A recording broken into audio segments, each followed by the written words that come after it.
Yes, ladies and gentlemen, today I'm going to be trying 2 Iceland products until Christmas, which I have 14 days, which means there's 2 each day, which means there's 28 products to try. I'm going to be fat after this, but you know what? It's for you guys. So today I'm going to be trying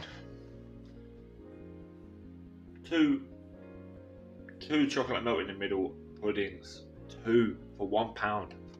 Not bad. Then I'm going to be trying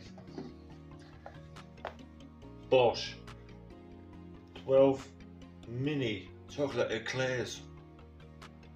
Iceland are doing a madness. 12 for £1. Not bad. So I'm gonna wait till the chocolate puddings are cooked, and then I'm gonna cut to that.